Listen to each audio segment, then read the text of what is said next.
Hi mga trops, ayan, so bakbakan na naman tayo nito. Good afternoon mga katrops, nandito tayo ngayon sa may area ng dito sa may Pioneer, EDSA. Ayan, so going to Katipunan tayo ngayon, kaya lang, medyo mabagal. Ano naman to? So, ito mga katrops, grabe. Ganito lang yung takbo niya. Yung takbo natin mga trops, nasa 20 lang to eh. 20, minsan 40, 30, baba, baba, baba, baba. Ayun. Tapos balik. So, ito yung adventure natin ngayon. Thursday adventure. So, punta tayo ng, ulitin ko, punta tayo ng Katipunan na doon sa may Ateneo. Ateneo de Manila. Mayroon tayong, ah, andon, may sundo tayo doon. Grabe. Sana mabutan natin to pero 3 mga 3:30 pa naman yung labas tapos ang oras natin dito 2:45 pa. So kaya pa siguro to mga katrops. Kaya lang ang problema lang nito mga trops, sana dito lang paglampas natin ng Mega Mall or doon na banda sa may Katipunan, White Plains. Sana wala ng traffic pagdating natin doon. Sana maluwag na para makuha natin yung pick up na 3:30 o mga 3:20 gano'n siguro yun mga trops. Grabe. So galing tayo ng kanina, yung ruta pala natin kanina, biyahe tayo ng Makati sa may Ayala Triangle tapos dito tayo sa may Don Bosco sa may Walter Mart. Tapos balik tayo ng BGC, balik tayo dito. Ayun, so ito na yung biyahe natin ngayon. To Katipunan na naman ulit. So ganito yung ruta natin mga katrop. So sana pag-uwi natin galing tayo ng Katipunan, dito tayo sa may C5. Sana walang traffic para kasi hayatin natin yung sakay natin sa Katipunan to Makati tapos Makati to BGC tayo ulit. Mayroon pa tayong pipick upin doon pero may daanan tayo muna sa sa may dadaan muna tayo ng sweet dito sa may building, dito malapit sa may Shangri-La BGC. Yun, so yung katabi doon may sweets na doon kundo. So mayroon tayong pipick upin doon. So daanan muna natin yun bago tayo mag-Makati para di na tayo pabalik-balik. Kasi madaanan naman natin kasi pa Makati din yun. So galing tayo ng Katipunan, so C5 tapos exit tayo ng BGC. So ayun, so madaanan natin yun, so walang problema para hindi tayo mapagod. Kasi mahirap na, nakakasawa na rin mga katrops yung araw-araw ka pa namang nagda-drive, hindi ka ba nagsasawa. Pero go lang tayo ng go dahil ganito talaga tayo dito binuhay natin yung pamilya natin. So bawal talagang tanggihan kasi mahirap na. So ito yung pinili nating trabaho. So kakayanin mo kahit anong pagod mo, kayanin mo na lang. Yun lang masasabi ko. Dahil ang ano lang natin 'to mga trops, lagi lang tayong magdasal sa Panginoon na lagi tayong bigyan ng lakas ng pangangatawan.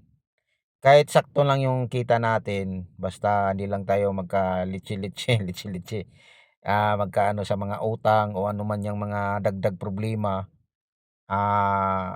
okey na, happy na tayo dun na kahit sakto lang yung kita natin araw-araw, kahit papaano, nakakain naman tayo ng maayos.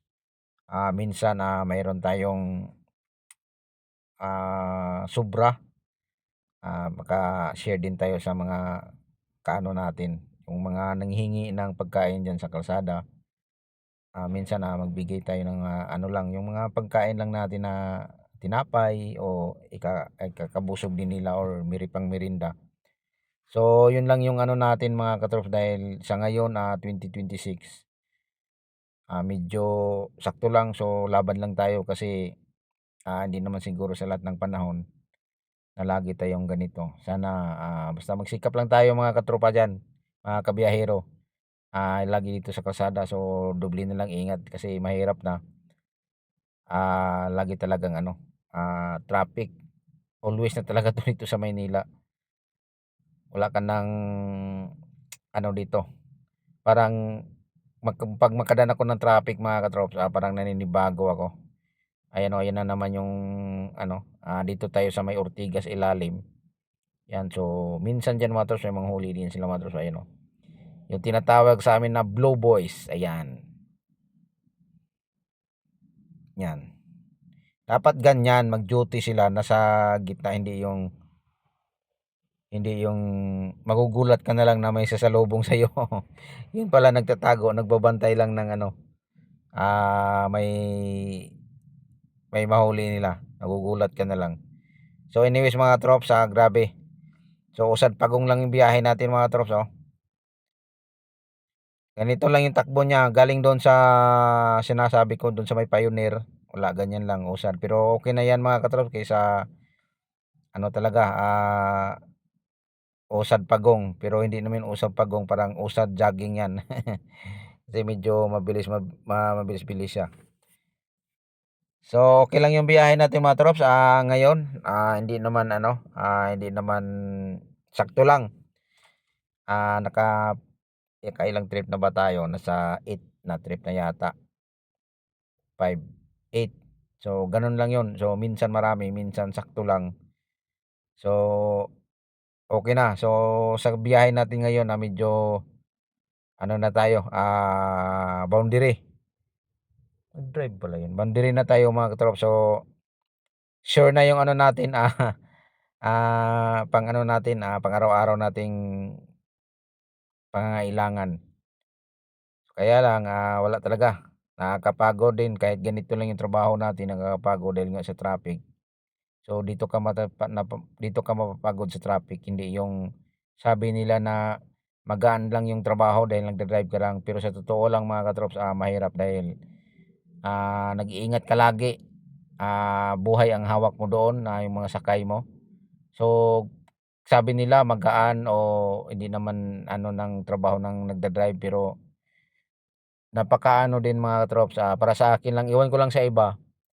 Mahirap talaga kasi naisakay mo, iwasan mo yung mga ano diyan. So, 'wag talagang ipairal niyo yung mainit ng ulo. So, kung darating man na mainit ang ulo mo kasi minsan kasi mga trops, may sumingit na maiinis ka, pigilan mo lang sa sarili mo, 'wag mo na lang sabayan yung init ng ulo mo, sabayan mo rin.